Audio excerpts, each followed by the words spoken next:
ਆਖਿਰਕਾਰ ਰਬਦੀਪ ਸਿੰਘ ਅਤੇ ਬੇਅੰਤ ਕੌਰ ਦੇ ਵਿੱਚ ਕੀ ਰਿਸ਼ਤਾ ਸੀ? ਕੀ ਉਹ ਫੋਟੋ ਵਾਕਈ ਹੀ ਸੱਚੀ ਸੀ? ਕਿਉਂਕਿ ਹਰ ਇੱਕ ਸਵਾਲ ਦਾ ਜਵਾਬ ਦੇਣ ਵਾਲੀ ਬੇਅੰਤ ਕੌਰ ਦੇ ਵੱਲੋਂ ਰਬਦੀਪ ਦੇ ਨਾਮ ਸੁਣਦੇ ਹੀ ਇਹ ਗੱਲ ਕਹਿ ਦੇਣਾ ਕਿ ਇਸ ਗੱਲ ਦਾ ਜਵਾਬ ਵਕੀਲ ਦੇਵੇਗਾ, ਇਸ ਨੂੰ ਲੈ ਕੇ ਕਈ ਤਰ੍ਹਾਂ ਦੇ ਸ਼ੱਕ ਜ਼ਾਹਿਰ ਕੀਤੇ ਜਾ ਰਹੇ ਨੇ।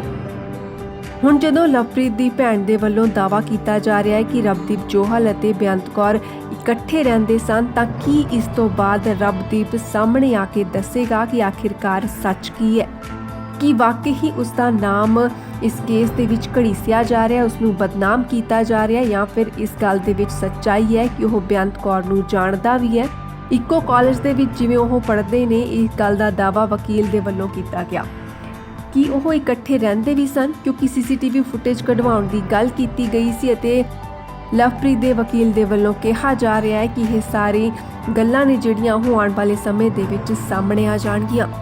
ਲਵਪ੍ਰੀਤ ਲਾਡੀ ਨੂੰ ਲੈ ਕੇ ਇਸ ਸਮੇਂ ਪੰਜਾਬ ਦੇ ਵਿੱਚ ਮਾਹੌਲ ਇੰਨਾ ਜ਼ਿਆਦਾ ਖਰਾਬ ਹੈ ਕਿਉਂਕਿ ਅਜਿਹੇ ਕੇਸ ਦਿਨ ਬ ਦਿਨ ਵੱਧਦੇ ਜਾ ਰਹੇ ਨੇ।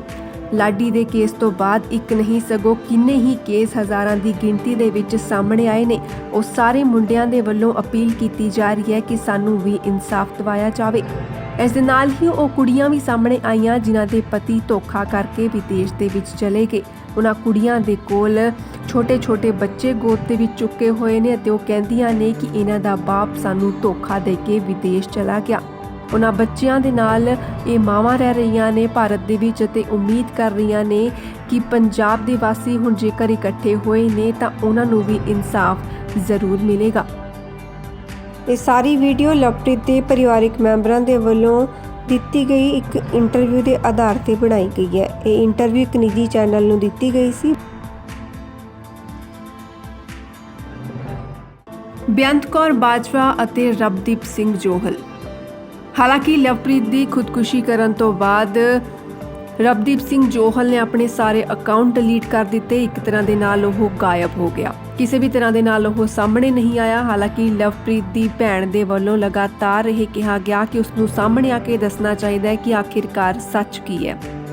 ਦਾਅਵਾ ਕੀਤਾ ਜਾ ਰਿਹਾ ਹੈ ਲਵਪ੍ਰੀਤ ਦੀ ਭੈਣ ਦੇ ਵੱਲੋਂ ਕਿ 100% ਰਬਦੀਪ ਸਿੰਘ ਜੋਹਲ ਅਤੇ ਬੇਅੰਤ ਕੌਰ ਵਿਦੇਸ਼ ਦੇ ਵਿੱਚ ਇਕੱਠੇ ਰਹਿ ਰਹੇ ਸਨ। ਲਵਪ੍ਰੀਤ ਨੂੰ ਇਸ ਗੱਲ ਦੀ ਖਬਰ ਹੋ ਗਈ ਸੀ, ਜਿਸ ਕਰਕੇ ਉਹ ਹੁਣ ਇਹਨਾਂ ਸਾਰੀਆਂ ਗੱਲਾਂ ਨੂੰ ਬਰਦਾਸ਼ਤ ਨਹੀਂ ਕਰ ਪਾ ਰਿਹਾ ਸੀ।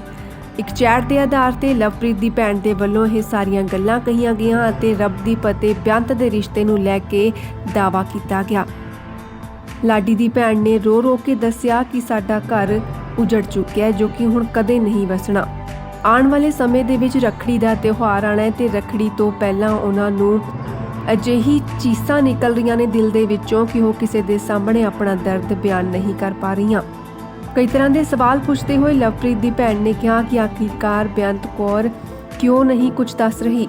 ਪਿਛਲੇ ਦਿਨੀ ਇੱਕ ਰਿਕਾਰਡਿੰਗ ਸਾਹਮਣੇ ਆਈ ਸੀ ਜਿਸ ਦੇ ਵਿੱਚ ਲਵਪ੍ਰੀਤ ਦੀ ਭੈਣ ਦੇ ਵੱਲੋਂ ਬੇਅੰਤ ਦਾ ਐਡਰੈਸ ਪੁੱਛਿਆ ਜਾ ਰਿਹਾ ਸੀ, ਪਰ ਹੁਣ ਤੱਕ ਬੇਅੰਤ ਕੌਰ ਨੇ ਆਪਣਾ ਪਤਾ ਲਵਪ੍ਰੀਤ ਦੇ ਘਰਦਿਆਂ ਦੇ ਨਾਲ ਸਾਂਝਾ ਤੱਕ ਨਹੀਂ ਕੀਤਾ। ਇੱਕ ਵੀਡੀਓ ਦੇ ਵਿੱਚ ਬੇਅੰਤ ਕੌਰ ਦੇ ਵੱਲੋਂ ਕਿਹਾ ਜਾਂਦਾ ਹੈ ਕਿ ਉਸਨੇ ਆਪਣੀ ਨਨਾਣ ਨੂੰ ਕੱਪੜੇ ਭੇਜੇ ਸਨ। ਇਸ ਤੇ ਵੀ ਉਸਦੀ ਭੈਣ ਨੇ ਕਿਹਾ, ਲਾਡੀ ਦੀ ਭੈਣ ਜਵਾਬ ਦਿੰਦੀ ਹੈ ਕਿ ਮੈਂ 1-1 ਰੁਪਇਆ ਵੀ ਉਸਦਾ ਵਾਪਸ ਕਰ ਦੇਵਾਂਗੀ। ਐਮਾਜ਼ਨ ਤੇ ਭੇਜੇ ਹੋਏ ਕੱਪੜਿਆਂ ਨੂੰ ਲੈ ਕੇ ਲਵਪ੍ਰੀਤ ਦੀ ਭੈਣ ਨੇ ਕਿਹਾ ਕਿ ਉਹ ਮਹਿਜ਼ 2000 ਰੁਪਏ ਦੇ ਹੋਣਗੇ ਤਾਂ ਉਹ ਵੀ ਮੈਂ ਉਸ ਨੂੰ ਵਾਪਸ ਕਰੂੰਗੀ। ਇਸ ਦੇ ਨਾਲ ਲਵਪ੍ਰੀਤ ਦੀ ਭੈਣ ਦੇ ਵੱਲੋਂ ਚੈਲੰਜ ਕੀਤਾ ਗਿਆ ਕਿ ਜਿਹੜੇ ਵੀ ਸਬੂਤ ਨੇ ਉਹ ਕੋਰਟ ਦੇ ਵਿੱਚ ਆ ਕੇ ਪੇਸ਼ ਕਰਨ ਜੇਕਰ ਬੇਅੰਤ ਕੌਰ ਨੇ ਕਦੇ 1 ਰੁਪਇਆ ਵੀ ਸਾਨੂੰ ਭੇਜਿਆ ਹੋਵੇ। ਇਸ ਤੋਂ ਇਲਾਵਾ ਲਵਪ੍ਰੀਤ ਦੇ ਭੈਣ ਦੇ ਵੱਲੋਂ ਕਿਹਾ ਗਿਆ ਕਿ ਅਸੀਂ ਵੀ ਸਾਰੇ ਸਬੂਤ ਹੁਣ ਕੋਰਟ ਦੇ ਵਿੱਚ ਪੇਸ਼ ਕਰਾਂਗੇ। ਬੋਲ ਪੰਜਾਬ ਇਸ ਦੇ ਵਿੱਚ ਕਿਸੇ ਵੀ ਤਰ੍ਹਾਂ ਦੀ ਕੋਈ ਪੁਸ਼ਟੀ ਨਹੀਂ ਕਰਦਾ। ਅਜਿਹੀਆਂ ਹੋਰ ਖਬਰਾਂ ਦੇ ਲਈ ਸਾਡਾ ਚੈਨਲ ਜ਼ਰੂਰ ਸਬਸਕ੍ਰਾਈਬ ਕਰੋ। ਬਿਊਰੋ ਰਿਪੋਰਟ, ਬੋਲ ਪੰਜਾਬ ਟੀਵੀ।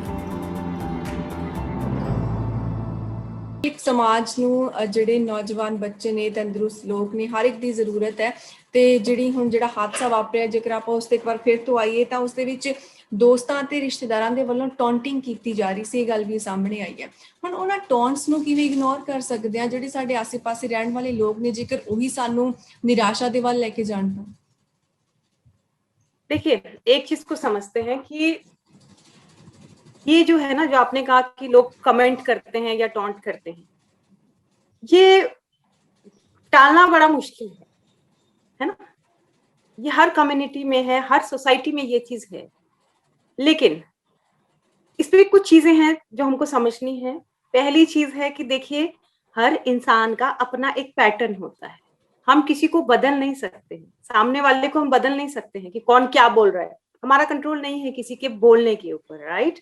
लेकिन हमको जो करना है, हमको ये करना है, सबसे पहली चीज की कारण समझने की कोशिश करनी है अपने मन में, कि कोई हमें अगर इस तरह के कमेंट पास कर रहा है तो उसके कारण क्या हो सकते हैं।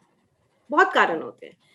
क्या पता कोई जेलसी हो उनके मन में आपके लिए, इसलिए वो बोल रहे हो, या हो सकता है वो आपकी जैसी जिंदगी जीना चाहते हो सकता है कोई आपकी लाइफ में ऐसी अच्छी चीज है जिसको वो जीना चाहते हैं, तो उसका फ्रस्ट्रेशन हो सकता है उनकी लाइफ का अपना कोई फ्रस्ट्रेशन है, राइट। तो कुछ भी चीज हो सकती है। So it is not about you, it is about them. हमको लगता है हमें कमेंट कर रहे हैं, हमें नहीं कर रहे हैं, वो अपनी फ्रस्ट्रेशन बाहर निकाल रहे हैं। आप इसको ऐसे समझते हैं कि जैसे अपने घर को हमने साफ करना है तो हमने झाड़ू लगा दिया बाहर अपने आंगन में, और कूड़ा किसी के घर के आगे चला जाए कोई दिक्कत नहीं। सो हमने अपना कूड़ा साफ किया, अपनी फ्रस्ट्रेशन जो है हमारी अपनी, वो हमने उठा के दूसरे पे फेंक दी, राइट। सो हमको ये समझना है कि मुझे नहीं कर रहे हैं। सो इसके अलावा जैसे मैंने कहा कि दूसरे पे तो कंट्रोल नहीं है कि वो क्या बोल रहा है, लेकिन इस पे तो कंट्रोल है ना कि हम उस पे कैसे रिएक्ट कर रहे हैं जी, है ना। जो वो कह रहे हैं, हम क्यों उसको हर बात को बिलीव करते हैं, हम उनको इतना इंपॉर्टेंट क्यों बना देते हैं कि वो जो बोल रहे हैं हम उनकी हर बात को बिलीव कर रहे हैं। नहीं, ਇਸ ਕਰਕੇ ਬਣ ਜਾਂਦਾ ਕਿ ਆਪਾਂ ਦੇਖੀਏ ਤਾਂ ਉਹ ਸਾਡੇ ਹੀ ਘਰ ਦੇ ਪਰਿਵਾਰ ਦੇ ਮੈਂਬਰ ਹੁੰਦੇ ਨੇ, ਇਸ ਕਰਕੇ ਉਹ ਉਸ ਤੇ ਜ਼ਿਆਦਾ ਸਟ्रेस नहीं बनता कि ये नहीं, वो ठीक है, वो ठीक है। सिस्टर्स देखिए, कजन। वही मैंने आपको बताया कि देखिए एक चीज को समझना है ना कि ओके, आपको मैं एक चीज बताती हूँ। देखिए, आपका जैसे घर है, राइट, आपके घर में बेल बजता होगा दिन भर, राइट। कभी कोई कुछ मांगने आया है, कभी कोई सेल्समैन आया है, कभी कोई गेस्ट आया है, राइट। तो क्या, या कोई कुछ पूछने, एड्रेस पूछने आया है, तो क्या आप दरवाजा खोल के सबको अपने घर के अंदर आने देते हो? नहीं, आप चूज करते हो, राइट। बेल तो कोई भी बजा सकता है, उस पर कंट्रोल है नहीं है ना। लेकिन आप चूज करते हो कि मैंने किसको दरवाजा खोलना है और बोलना है कि अंदर आइए, किसको बोलना है नहीं जी आप बाहर से, थैंक यू वेरी मच। तो ये मेरा कहने का मतलब है कि बाहर से तो चीजें आएंगी, उस पर कंट्रोल नहीं है, लेकिन हमने चूज करना है कि किस चीज को हम अपने अंदर आने दें और किन थॉट्स को अपने अंदर आने दें और किन थॉट्स को रिजेक्ट करें। ठीक है, उनको बोलने दीजिए ना, लेकिन हमने इस पे रिएक्ट नहीं करना है, या हमने इसको अपने ऊपर अफेक्ट नहीं होने देना है। वो चूज हमको करना है। ਰਿਐਕਸ਼ਨ ਦੀ ਗੱਲ ਹੋ ਗਈ, ਪਰ ਫਿਰ ਵੀ ਆਪਾਂ ਕਈ ਵਾਰੀ ਇਹ ਹੁੰਦਾ ਹੈ ਕਿ ਆਪਾਂ ਬਾਰ-ਬਾਰ ਇੱਕ ਗੱਲ ਨੂੰ ਸੋਚਦੇ ਆ